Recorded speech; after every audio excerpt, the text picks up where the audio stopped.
ಜೈ Shriram. 75 hard challenge ಎಂದರೇನು? failed 75 hard.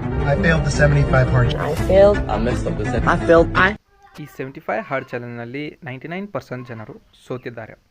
ಈ 75 hard ಚಾಲೆಂಜ್ನಲ್ಲಿ ಮುಖ್ಯವಾಗಿ 5 ರೂಲ್ಗಳು ಕಂಡುಬರುತ್ತವೆ. ಮೊದಲನೆಯದಾಗಿ ಪ್ರತಿನಿತ್ಯ 4 ಲೀಟರ್ ನೀರನ್ನು ಕುಡಿಯಬೇಕು.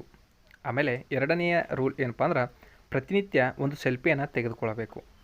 ಮೂರನೆಯದಾಗಿ ಪ್ರತಿನಿತ್ಯ ಒಂದು ಇನ್ಸ್ಪಿರೇಷನ್ ಬುಕ್ಕನ್ನು ಓದಬೇಕು. ಈ ಇನ್ಸ್ಪಿರೇಷನ್ ಬುಕ್ ಬದಲಾಗಿ ನಾನೊಂದು ರೂಲನ್ನು ಹೊಸದಾಗಿ ಸೇರ್ಪಡೆಗೊಂಡಿದ್ದೇನೆ.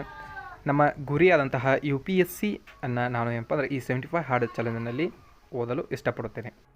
ನಾಲ್ಕನೆಯ ರೂಲ್ ಏನಪ್ಪ ಅಂದ್ರೆ ಒಂದು ಉತ್ತಮವಾದಂತಹ ಆಹಾರವನ್ನು ಸೇವಿಸಬೇಕು. ಅಂದರೆ ಅಂಗಡಿಯಲ್ಲಿ ಸಿಗುವಂತಹ ಪದಾರ್ಥಗಳನ್ನು ತ್ಯಜಿಸಿ ಮನೆಯಲ್ಲಿ ಸಿಗುವಂತಹ ಅಷ್ಟಿಷ್ಟು ಪದಾರ್ಥಗಳನ್ನು ತಿಂದು ಒಂದು ಉತ್ತಮವಾದ ಆಹಾರವನ್ನು ನಾವು ಸೇವಿಸಬೇಕು. ಇನ್ನು ಐದನೆಯ ರೂಲ್ ಏನಪ್ಪ ಅಂದ್ರೆ ಪ್ರತಿನಿತ್ಯ 2 ಬಾರಿ ವರ್ಕೌಟನ್ನು ಮಾಡಬೇಕು. ಅಂದರೆ ಒಂದು ಇಂಡೋರ್ ಆಗಿರಬೇಕು ಮತ್ತು ಒಂದು ಔಟ್ಡೋರ್ ಆಗಿರಬೇಕು. ಎರಡೂ ವರ್ಕೌಟ್ ಕೂಡ 1 ತಾಸಿಗಿಂತ ಹೆಚ್ಚಿಗೆ ಇರಬೇಕು.